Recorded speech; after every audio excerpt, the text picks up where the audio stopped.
তো দুজন মিলে এখন যাচ্ছি। কোথায় যাচ্ছি জানলে না? দ্বিগুণই যাব। করবো জানি না কেমন রান্না করবো বা কিছু, আর কাটছিও কিন্তু ফার্স্ট টাইম।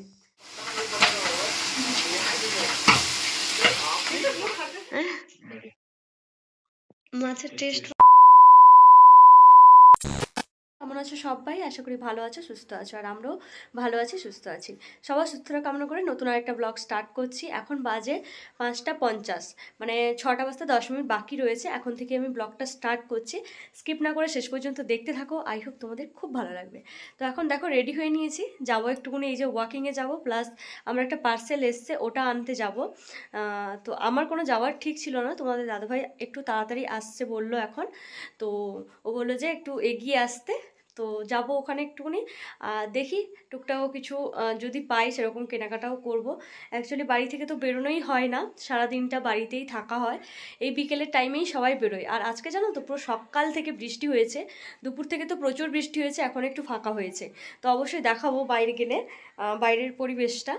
তো চলো দেখতে থাকো তোমরা। দেখো তোমাদের দাদাভাইও চলে এসছে, তো দুজন মিলে এখন যাচ্ছি। কোথায় যাচ্ছি? পার্সেল আনতে। পার্সেল আনতে, ফিশ আনতে, সাথে ওয়াকিং। তো চলো বাজারে গিয়ে একদম দেখা হবে নাকি। তো দেখো বন্ধুরা, এখন কিন্তু প্রায় সন্ধে হয়ে এসছে, আর চারদিকে কিন্তু মেঘলা হয়ে গেছে, বৃষ্টি অলরেডি হয়েছিল। তো এখন আমরা যাচ্ছি হচ্ছে মার্কেটের দিকে, আর এখন সূর্যাস্তও হয়ে গেছে। তো যেতে যেতে চলো আজকে কয়েকটা কমেন্টে রিপ্লাই করা যাক। এই ফার্স্ট টাইম আমি কমেন্টে রিপ্লাই করব। আগের দিন যে ব্লগ ভিডিওটা পোস্ট করেছিলাম তাতে কয়েকজন কমেন্ট করেছে, সেই কমেন্টগুলোই রিপ্লাই করব। তো একজন দাদাভাই লিখেছেন যে তোমরা কি আসামে থাকো? ওখানে তো বন্যা হয়েছে, খুব বৃষ্টি হচ্ছে, তুমি কেমন আছো? তো দাদাভাইকে বলছি আমরা কিন্তু ভালো আছি, আর এখানে বন্যা হয়নি, এখানে বৃষ্টি হচ্ছে প্রচুর পরিমাণে। কিন্তু আসামে যেহেতু আমরা থাকি না, আসাম থেকে একটু দূরে থাকি, তো মোটামুটি আমরা সবাই ভালো আছি। আপনি কেমন আছেন অবশ্যই জানাবেন।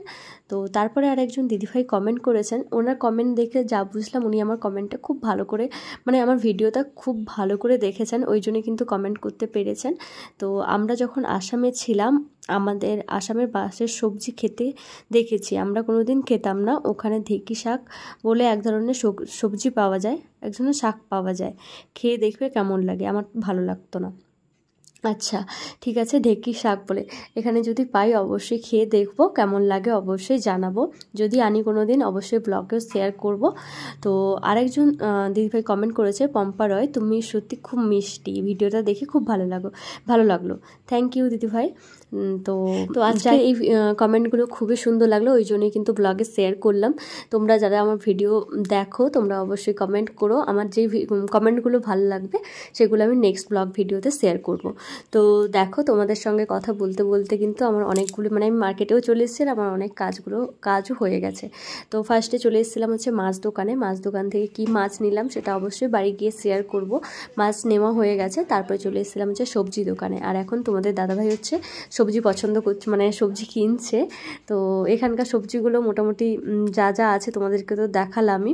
তো এখানে সেই শাকটা যে দিদিভাইটা বললো ঢেঁকি শাক, তো এখানে মোটামুটি পাওয়া যায় না, হয়তো প্রপার আসাম সেখানে হয়তো পাওয়া যায়। যদি গুয়াহাটি যাই কখনো তো সেখান থেকে নিয়ে আসবো।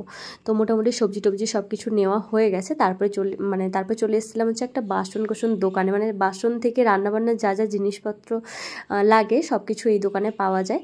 তো এইখানেই চলে আসলাম। তোমাদের দাদাভাই অনেক দিনের ইচ্ছে ছিল যে এই ঝুড়িগুলো একটা নেওয়ার, অনেক দিন থেকেই বলছিল যে এগুলো নিবে নাকি। তো আজকে ফাইনালি দোকানে চলে আসলাম, মানে সবজি রাখার জন্য। তো ফাইনালি আজকে কিন্তু এই ঝুড়িটা নিলাম, বাড়ি গিয়ে অবশ্যই দেখাবো তোমাদেরকে। তো তারপরে চলে গেছিলাম হচ্ছে, আমার একটা পার্সেল এসেছিলো, তোমাদেরকে বলছিলামই আগেই। তো সেই পার্সেলটা আনার জন্য, এখানে তো ভেতরে ঢুকতে দেয় না, ওই জন্যই বাইরেই পার্সেলটা রেখে দিয়ে গিয়েছিল। তো সেখান থেকেই আমরা নিলাম। তারপর দেখো এখন কিন্তু বাড়ি চলে এসেছি, আর বাড়ি এসে কিন্তু পার্সেলটা নিয়েই কিন্তু বসে পড়েছি পার্সেলটার মধ্যে প্রোডাক্টটা কেমন এসেছে সেটা দেখার জন্য। এর আগে অর্ডার করেছিলাম, তারপর রিপ্লেস করেছি। এর আগে এম সাইজ অর্ডার করেছিলাম। আমার হচ্ছে এম সাইজ সব কিছু, মানে অনলাইনে যা শপিং করি না কেন এম সাইজ আমাকে ফিটিংস হয়, তো ওই জন্য এম সাইজ অর্ডার করেছিলাম। তো এম সাইজ ছোটো হয়ে যেতে আবার এল সাইজ অর্ডার করলাম, তো এল সাইজেও সেম প্রবলেম হচ্ছে। তো ওই জন্য আর মানে রিপ্লেস করে নিয়ে একদম রিটার্ন করে দিয়েছি প্রোডাক্টটা। ডিজাইনটা কিন্তু খুবই সুন্দর ছিল টপটার। যাই হোক, এরকম ফিটিংসের প্রবলেম হচ্ছে বলে আর রিপ্লেস করে নিয়ে একদম ক্যান্সেল করে দিয়েছি। তো তারপর দেখো রান্নাঘরে আসলাম। রান্নাঘরে এই ঝুড়িটাই আজকে নতুন নিয়ে আসা হলো আর সবজিপাতি যা ছিল সব কিছু সাজিয়ে গুছিয়ে এই যে নতুন জিনিসে রেখে দিয়েছি। তো চলো এখন মাছ কাটবো। তো দেখো বন্ধুরা, এখন এই যে বাজার থেকে নিয়ে এসেছিলাম এই যে পাবদা মাছগুলো। তো এই ফার্স্ট টাইম আমরা নিয়ে আসলাম, আর আমি কিন্তু এই ফার্স্ট টাইম রান্নাও করবো, জানি না কেমন রান্না করবো বা কিছু, আর কাটছিও কিন্তু ফার্স্ট টাইম। তো অবশ্যই ইউটিউব দেখেছি যে কীরকম কাটতে হয়, দেখে ইউটিউবে ভিডিও দেখে ভাবলাম যে এটা তো সব থেকে ইজি মাছ কাটা মনে হচ্ছে। তো এই যে দেখো, এই যে দুটো এই কাঁটাগুলো ভেঙে দিচ্ছিল, আর কইগুলো তো মুখটাই কাটছিল মনে হয়, এইভাবে এটা কাটছিল না, এইভাবে কেটে দিচ্ছিল মনে হয়, দিয়ে এই গালসাটা বের করছিল ফুলকা। ওটাই সব কিছু, বাস আর কিছু না, তো আর লেজ কাটছিল, আর লেজ কাটছিল না। তো খুব ইজি মনে হচ্ছে এই পাবদা মাছ কাটা সব থেকে। মুখটা কাটবো না একটু? না, মুখ কাটছিল না, কাটে নাই না, এই শুরগুলো কাটতে হবে তো। এই যে আর লেজটা একটু কুচ করে কেটে নেবো। সব থেকে ইজি, সব থেকে ইজি কাটা, ইজি কাটা না। আর উপরে একটু কালো কালো ছিল, সেগুলো খুব ভালো করে পরিষ্কার করে দিয়েছি। ওই উপরে দেখবে কালো কালো মতো থাকে, এদের আঁশ থাকে না, কিন্তু ওই কালো আঁশ মতো থাকে, দেখবে শিঙি মাছেও থাকে। এখন এই যে নুন হলুদ দিয়ে মাখিয়ে নেব।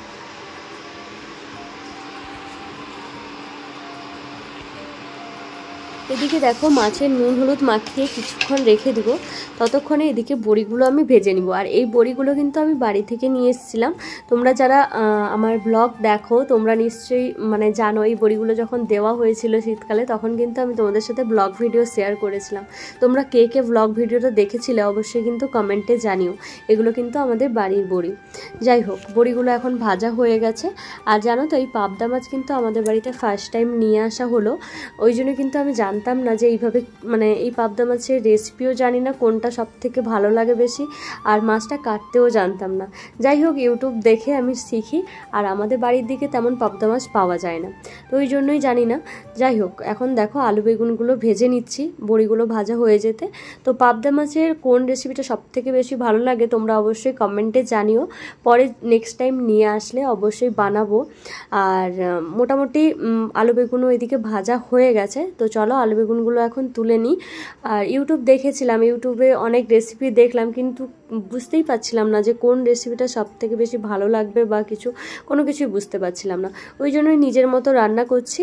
তো চলো, এখন মোটামুটি আলু বেগুন ভাজা হয়ে গেছে। এখন মাছগুলো ভাজার সময় পুরো মনে হচ্ছিলো যেন আমি যুদ্ধ করছি, যুদ্ধে নেমেছি যেন মনে হচ্ছিলো, বোম ফাটার মতো আওয়াজ হচ্ছিল। তো সত্যি এত ভয় লাগছিল কি বলবো তোমাদেরকে, মানে এত পরিমাণে আওয়াজ হচ্ছিল।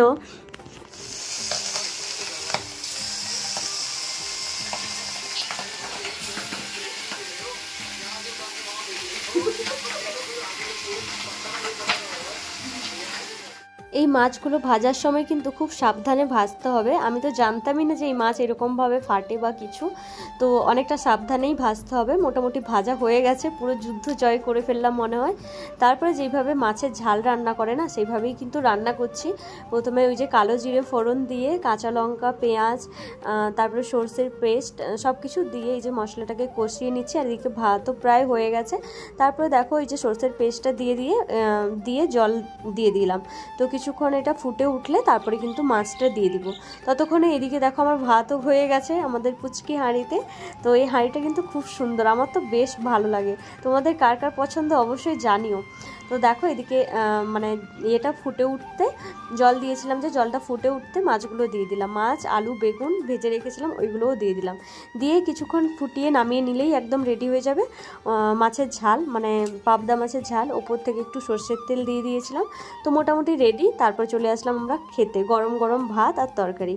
তো আর কোনো কিছুই বানাইনি, পাবদা মাছের রেসিপি বানিয়েছি আর সাথে রয়েছে কাঁচা পেঁয়াজ আর ভাত।